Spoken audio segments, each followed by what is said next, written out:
So, how can personal processing tools help clear out the identification with my dual nature?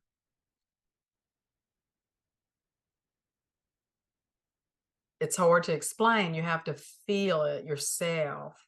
That's why talking about non duality and talking about awakening and all of that is kind of like an attempt to understand it with the intellect, and some understanding is helpful, but this is not really an intellectual, pursuit. It needs to be felt.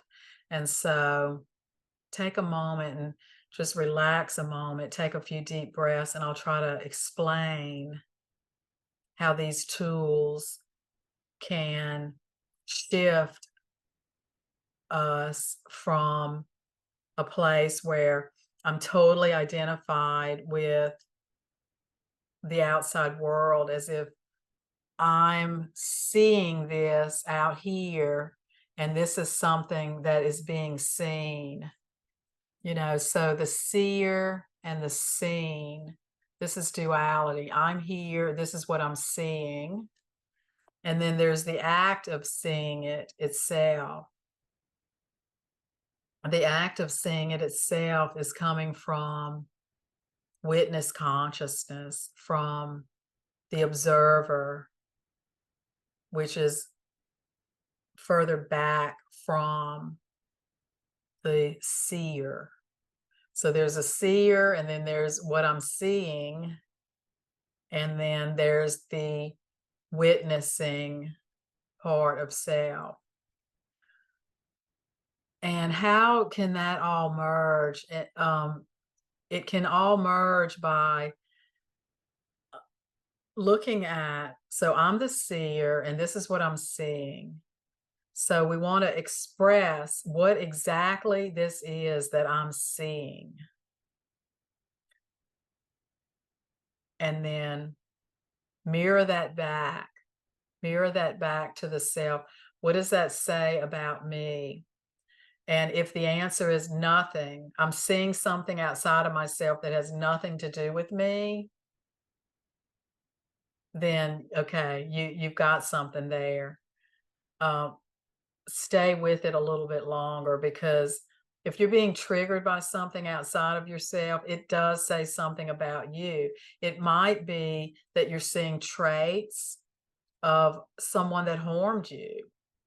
You might be seeing traits of a parent or a caretaker that was either harmful to you or hurtful to you, or maybe you were neglected by a caretaker and this caretaker had certain traits, and now you're seeing that trait. You're seeing that trait. Now, when you're seeing the trait, this person may or may not actually have that trait. So as we engage in personal processing, we're able to say, what is that saying about me? And then I can be honest. Oh, okay, yeah. That's what that says about me. That's me. That is me. And then if you look back at that object and you no longer see the traits that you were seeing, that's an example of when the subject and object merges. The seer and what is being seen merges. And you can rest in the witness consciousness of that. You can rest in the observer, that because everything relaxes and falls apart. This is actually basically Jungian psychology being applied to this Advaita Vedanta. So non-duality is Advaita Vedanta. Dvaita is duality, Advaita, non-duality. It's a very ancient philosophy. It's not anything new. So yes, personal processing, you could say, is like Jungian psychology. So basically, this practice is a practice where we're using basic, classic Jungian psychology in order to reach a state of non-dual realization. And it is my experience and the experience of others that this is a way for some people to have this experience.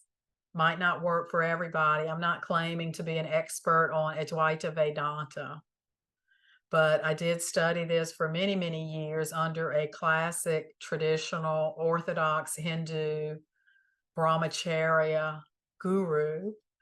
And I struggled with it for many, many years. And then one day the secret just dissolved and I left the path. But now I find that it's kind of like just a part of who I am, and it's affecting everything I do, because now I'm working with people and I'm training people to work with other people, and I'm using these personal processing tools, and I'm realizing the fruits of the tools are non-dual awareness. So it's just crazy how that is. So thank you for watching. Please subscribe to our channel and like this video.